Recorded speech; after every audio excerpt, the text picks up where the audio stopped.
Pour pouvoir extraire le miel dans les cadres de ces hausses, alors l'apiculteur va devoir dans un premier temps retirer les abeilles qui vont être à l'intérieur. Alors pensez bien qu'elles ne vont pas forcément être ravies de cette étape car on vient retirer donc le fruit de leur travail. Alors dans cette vidéo, je vais vous expliquer les différentes techniques qui existent et je vais vous préciser celles que moi j'utilise donc pour le faire. Alors je vous montre tout ça après le générique.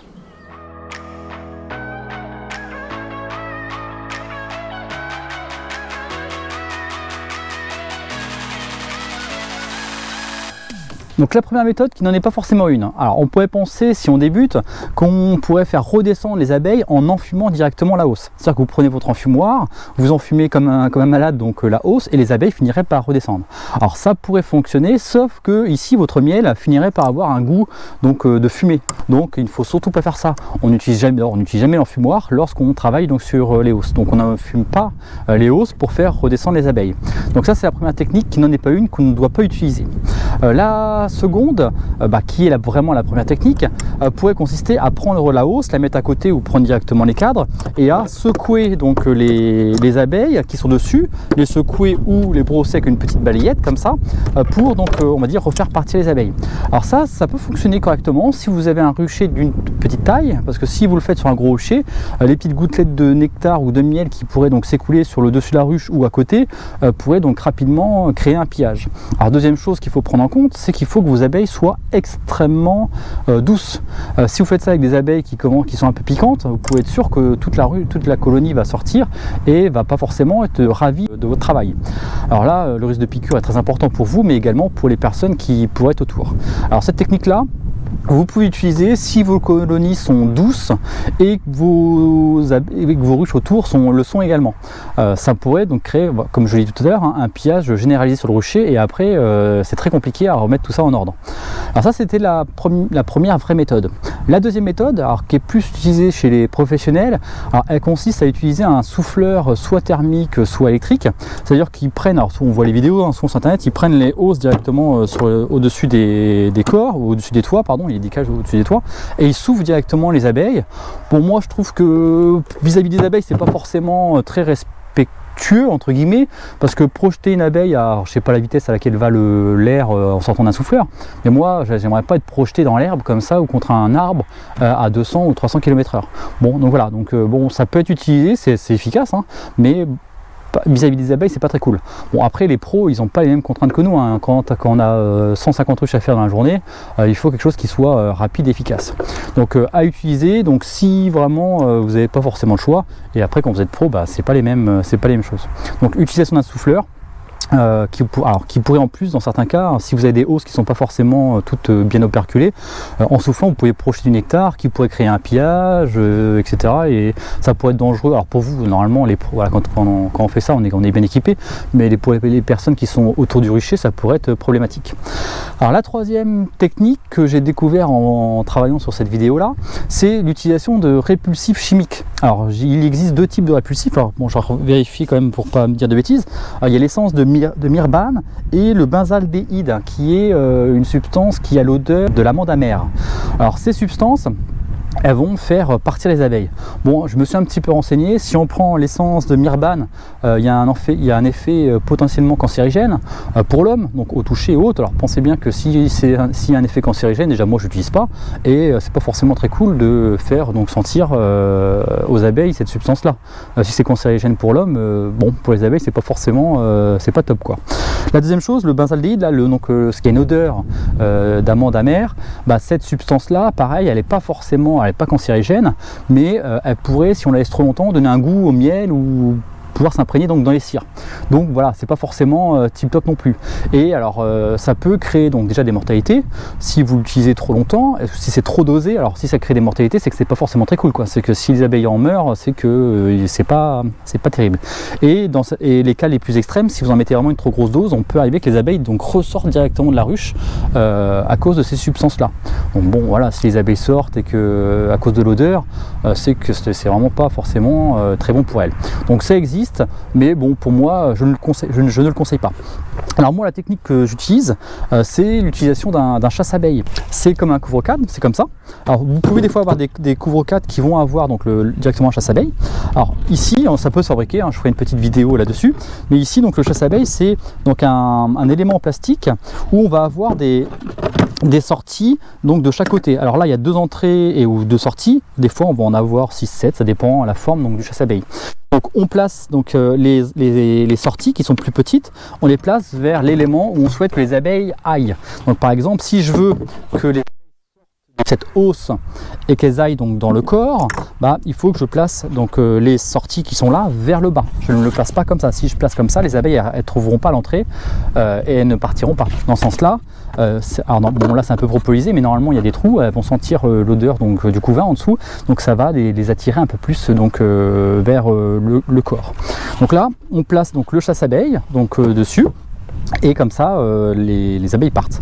Alors moi, c'est vraiment la technique que je préfère parce que je trouve qu'on respecte quand même davantage l'abeille. On la traumatise pas entre guillemets en la secouant dans tous les sens. Là, c'est elles qui vont partir, on va dire naturellement donc de la hausse. Alors vous pouvez donc retrouver donc ce matériel directement construit donc avec un couvre-cadre comme ça avec le chasse-abeille dans vos magasins d'apiculture.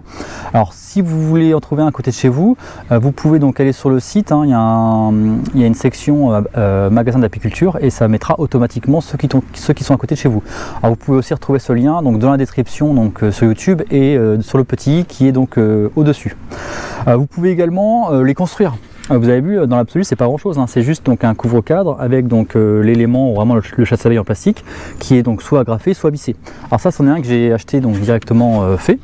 Ou sinon, vous en avez des comme ça que j'ai plutôt bricolé, c'est-à-dire que j'ai pris un couvre-cadre et donc j'ai mis donc directement mon chasse-abeille. Alors l'inconvénient, c'est que ici, vous avez vu, il n'y a pas de hauteur comme celui-là. Donc quand vous le mettez donc dans ce sens-là, la hausse est directement plaquée dessus. Donc vu qu'elle est plaquée dessus, ça laisse un peu moins d'espace pour les abeilles, donc pour qu'elles puissent passer. Donc c'est un petit peu moins bien que les chasse-abeilles qui sont vraiment faits pour ça. Maintenant, je vais vous montrer donc comment moi j'utilise ce chasse-abeille. Donc il y a quelques petites précautions à prendre. Donc déjà, pour que ça fonctionne correctement, il ne faut pas qu'il y ait de couvain dans les hausses. Si vous avez du couvain dans vos cadres, vous pouvez être sûr que les abeilles vont y rester. Elles ne vont pas redescendre donc, la nuit à l'intérieur. Alors c'est pour ça qu'il est conseillé d'utiliser une crie à reine pour pouvoir après plus facilement retirer donc, les abeilles.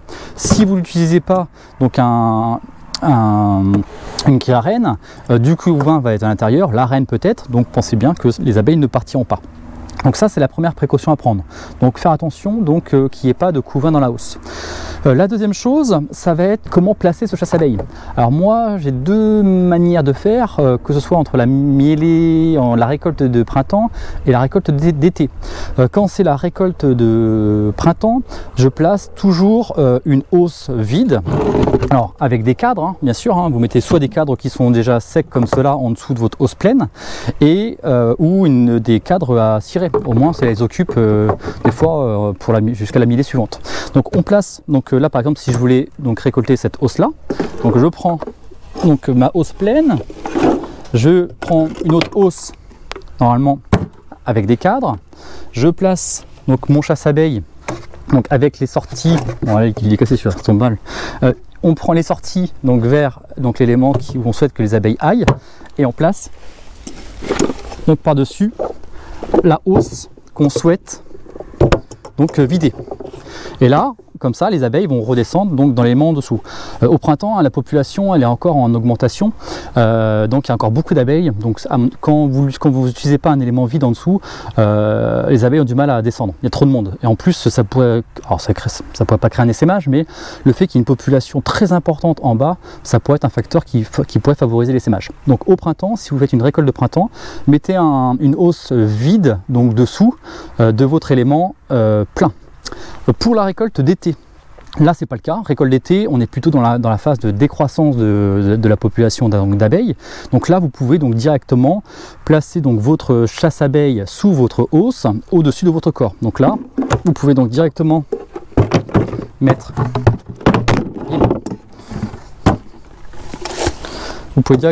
donc votre chasse-abeille au-dessus de votre corps et mettre la hausse que vous souhaitez vider.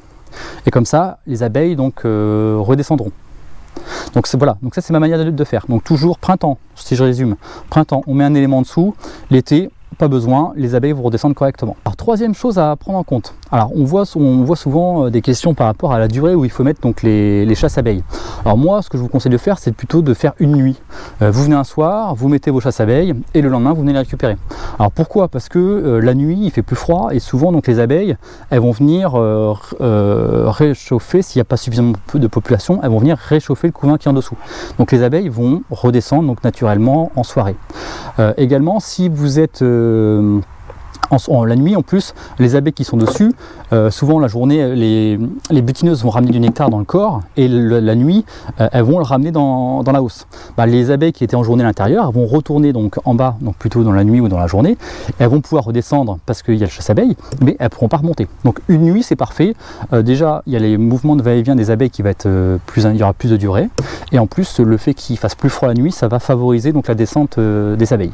Donc un autre point il faut être vigilant, c'est au niveau des espaces qui pourrait se créer entre donc votre chasse abeille et votre hausse. Alors des fois on peut avoir des ponts de, alors c'est plutôt des morceaux de la propolis qui pourraient être mis par donc les abeilles pour boucher un trou qu'il pourrait y avoir entre votre hausse et donc la ruche. Donc si vous avez des fragments de propolis qui pourraient créer un espace, pensez à bien les gratter. Pareil, faites attention au niveau de la base des cadres. Comme là, vous pouvez voir que des fois il va y avoir des ponts de cire. Donc ces ponts de cire, ils peuvent, dans certains cas, faire mettre un peu bancal votre hausse, et si elle est un petit peu bancale, ça pourrait créer un trou sur le côté, donc entre le chasse-abeille et celle-ci. Donc faites attention à ça, parce que sinon s'il y a il y aura sûrement des ruches autour, et les abeilles qui sont dans les autres ruches pourraient venir piller donc la hausse, et la colonie qui sera en dessous ne pourrait pas forcément se défendre, parce qu'il y aurait de moins en moins d'abeilles, sachant qu'elles passeront par le chasse-abeille. Si vous avez un doute, vous pouvez donc prendre donc du film étirable, vous mettez donc vous faites un tour de film étirable autour de votre hausse avec le chasse-abeille, et comme ça évitera que les abeilles puissent donc y rentrer. Alors pareil, au-dessus, au niveau donc de votre couvre-cadre, il faut également qu'il n'y ait pas de trou. Donc quand vous le reposez, faites attention qu'il n'y ait pas du tout donc d'espace pour que les abeilles puissent y rentrer. Alors ça c'est surtout valable si vous laissez vos hausses en journée. En journée, l'activité des abeilles sera importante, donc le risque de pillage l'est d'autant plus. Si vous le laissez nuit, ça pourrait encore passer, parce que normalement la nuit les abeilles ne sont pas actives, sauf jour d'été où il fait très chaud, où là il peut y avoir une activité, mais normalement elle reste à la ruche. Donc faites attention à ça. Il faut vraiment qu'il n'y ait aucun espace au niveau entre votre chasse abeille et la hausse, et entre la hausse et le couvre-cadre qui est au-dessus. Alors le lendemain, quand vous allez revenir pour récupérer donc vos hausses, alors il arrive souvent qu'il reste des abeilles dedans. C'est normal, hein, tout n'arrive pas à partir. Donc le lendemain, ça peut être, faut venir donc retirer les hausses et retirer ces abeilles, parce que c'est dommage de les emmener à la miellerie parce qu'elles risquent de mourir. Donc moi, ce que je fais, c'est que je prends donc une hausse vide que je place donc dans une brouette à côté. Alors vous verrez dans la vidéo avec quand je le fais. Je prends mes cadres, et après donc les dernières abeilles avec donc une petite balayette, hop, je les balaye et je les remets donc dans cette hausse. Alors je mets un couvercle pour pas qu'il y ait d'abeilles qui puissent arriver dessus. Donc comme ça vous les prenez, hop, vous balayez et ainsi de suite. L'autre avantage, si vous le mettez dans la brouette, c'est que vous n'avez pas apporté donc les hausses pleines. Voilà, c'est pas mal, parce que des fois les hausses pleines, il y en a lourd. Hein. Donc ici, ça peut être pas mal, donc de récupérer les cadres un à un, de les balayer, etc. Si vous avez la possibilité, il y en a qui font ça, qui font partir les dernières abeilles en utilisant un souffleur. Donc là, vous pouvez utiliser un souffleur. Alors, c'est pas très cool pour les quelques abeilles qui restent, mais ça n'a rien à voir vis-à-vis d'une hausse qui contiendrait donc des milliers d'abeilles. Donc deux possibilités, soit donc utiliser une petite balayette comme ça, ou utiliser un souffleur. Alors maintenant, donc je vous ai tout dit par rapport à l'utilisation de la hausse, je vous ai dit la théorie. Donc dans la deuxième partie donc, de cette vidéo, je vais vous montrer donc comment moi je fais. Donc je vous montre les trois étapes, la pose et le retrait, et ensuite le balayage. Donc cette ruche là, j'ai envie de récupérer les deux hausses, donc je vais mettre le chasse-abeille. Donc là on est en soirée, donc je vais pouvoir venir les récupérer demain matin. Donc le chasse-abeille, il va falloir le mettre donc entre le corps qui est là et la première hausse. Donc il faut que je retire les deux hausses. Que je retire la grille à reine, que je pose donc le chasse-abeille et que je replace les deux hausses par-dessus. Et comme ça, demain matin, donc normalement, il y aura presque plus d'abeilles donc à l'intérieur. Il restera quelques-unes à balayer avec la petite balayette, mais ça sera beaucoup moins que si je devais le faire actuellement. Donc je commence par retirer donc, le toit. J'enlève la première hausse. Alors j'en fume pas, hein, parce que ici, il ne faut pas que le miel donc prennent le goût, prennent l'odeur donc de la fumée. C'est comme ça. Tac.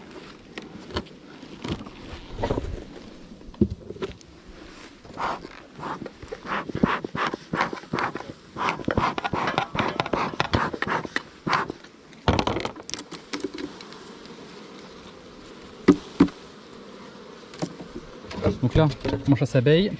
Donc les sorties sont de ce côté-là. Donc je le mets donc dans ce sens. Hop, je fais comme ça. Je peux retirer un petit peu le petit pont de propolis pour pas que ça fasse de trous d'espace. Hop, je reprends les hausses. Ça est vraiment légère. Hop, je remets hop, après ça par-dessus la première. Et hop là. Je remets par-dessus. Donc là maintenant, il faut attendre donc jusqu'à demain pour que toutes les abeilles donc sortent donc des hausses et aillent dans le corps. Si vous avez un petit doute vis-à-vis de l'espace entre les hausses ou le chasse-abeille, pour éviter qu'il y ait tout phénomène de pillage, vous pouvez mettre un petit morceau de cellophane autour. D'accord, ça peut éviter que les abeilles rentrent, parce que sinon elles peuvent vous, alors peut-être pas une nuit, mais parce qu'elles vont plus ressortir. Mais si vous les récupérez par exemple demain à midi, bah, elles auraient le temps donc quasiment de vous vider la hausse et ça pourrait être une belle pagaille sur le rocher. Donc si vous avez un doute, mettez un petit morceau de cellophane donc autour de la ruche pour éviter que les abeilles puissent y aller. Donc je remets le toit. Et il n'y a plus qu'à attendre. Alors nous voilà le lendemain, donc ici j'ai donc toujours mon corps avec le chasse-abeille et les deux hausses. Donc là je vais récupérer les deux hausses. Alors quand on utilise un chasse-abeille, il reste toujours quand même quelques abeilles donc, entre les cadres. Alors le lendemain il faut donc les balayer, donc avec une petite balayette comme ça là. Il faut balayer donc les abeilles qui restent. On va voir. Hop. Donc là vous avez vu, il y a quelques petites abeilles là qui restent, donc il suffit donc maintenant de les retirer. Vous les balayez donc doucement comme ça. Hein. Cette balayette qui est toute douce, donc alors elle fait un peu, bon, ça fait un petit peu bizarre, donc elle fait un peu étourdie, mais c'est pas normal. Donc là vous prenez votre cadre hop, et vous mettez donc, à l'intérieur donc de la hausse qui est vide. Donc là c'est je prends toujours une hausse en rab, comme ça je prends chaque cadre et je les mets dedans et ainsi de suite. Et cette hausse là je vais la récupérer après pour donc remettre les autres cadres. Donc je continue. Hop. Alors là, cette hausse là, je l'ai mise un petit peu tard, donc il n'y a pas grand-chose, il n'y a quasiment rien dedans, hein, c'est pas très grave. Hop.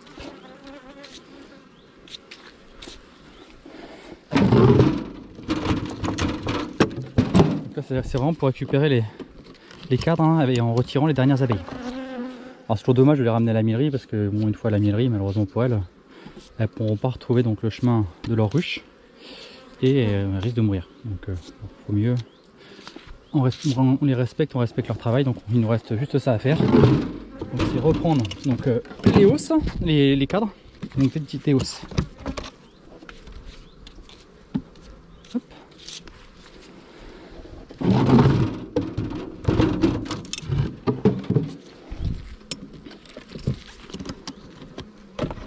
Je continue.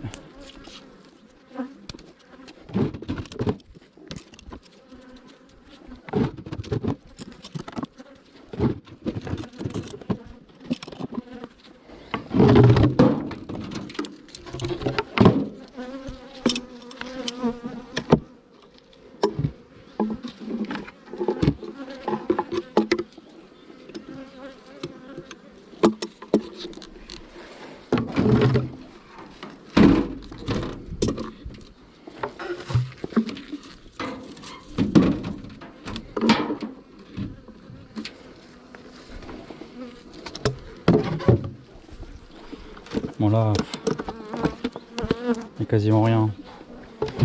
Là cette année c'est vraiment une année très particulière.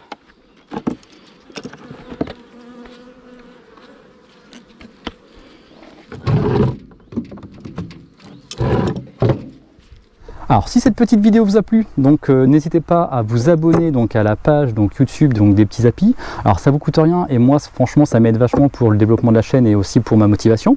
En plus donc n'hésitez pas à nous rejoindre sur la page donc Facebook Le Coin des Apiculteurs pour en savoir davantage et pour échanger, et également à télécharger l'application donc les petits Appis. Alors je vous mets la suite donc de la phase d'extraction où je vous parle donc des conditions où on va pouvoir donc réaliser cette extraction.